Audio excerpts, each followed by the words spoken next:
Governor Sarah Huckabee Sanders signing another executive order today, her 8th in 2 days. Good evening and thanks for joining us for Fox 16 News. I'm Kevin Keller. I'm Donna Terrell. The order prioritizes her Learns initiative, which includes in part expanding early education, early childhood education, improving literacy, and bringing together groups responsible for teaching kids. We are going to have a laser-like focus on improving education here in the state. Arkansas Department of Education Commissioner Dr. Jacob Oliva says he anticipates this move will have a positive impact on students. And Governor Sanders says she wants to be the education governor. So out of those 8 executive orders signed so far, 2 of them focus on learning. Yeah, and one signed just yesterday is already drawing a lot of interest from people across the state. Its official purpose, and I'm quoting here, to prohibit indoctrination and critical race theory in schools. Democratic legislators say they met with Sanders and found some key education issues they agree with. Many Republicans telling us today they support the critical race theory executive order as a preventative measure, acknowledging it's not a current problem. So one of those executive orders signed today, Sanders says she hopes will go hand in hand with legislation this session that would expand school choice in the state. The topic quickly becoming a focal point in the new Secretary of Education's first meeting today with lawmakers. Our Samantha Boyd live outside the state capitol with more on what went down today. And Samantha, a lot of eyes on what this could mean for public schools, especially this session. Yeah, Kevin, school choice is certainly one of the hotter topics that Governor Sanders is pushing for, and it became one of the main focuses today when Secretary Oliva met with the Senate Education Committee for the first time, though he's promised to see both sides.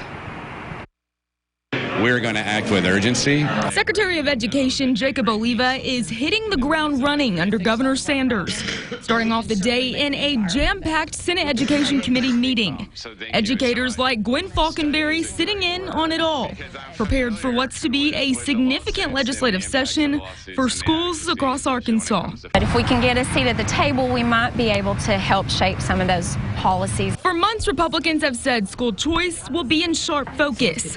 Falconberry, along with Democrats like Senator Linda Chesterfield, fear how this will impact public schools. We need to make every school a school of choice, and if it's running down and is not warm, safe, and dry, that cannot happen.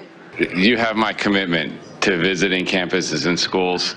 You 1,000% have my commitment. Legislation related to school choice could do as much as use funding for public schools to provide certain students vouchers to go to private schools or charters. A zip code that a student is born in and live in should not define the opportunities that they're afforded to. The way to fix public education is invest in public education, not funnel money out of it to private institutions or even public charters. Though Oliva says he's going to see both sides of this argument and see the needs for himself of public schools that would be impacted most by future policies. Learning is the most important thing we can do for them and keeping them safe to make sure they have access to high-quality learning environments. Giving, everyone that equal chance, that is maybe one of our last great bastions of democracy.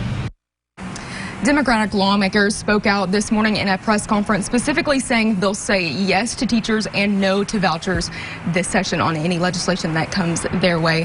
Meantime, Oliva is set to meet with lawmakers again tomorrow. He'll be meeting with the House Education Committee tomorrow at 10 a.m. Reporting live in Little Rock, Samantha Boyd, Fox 16 News.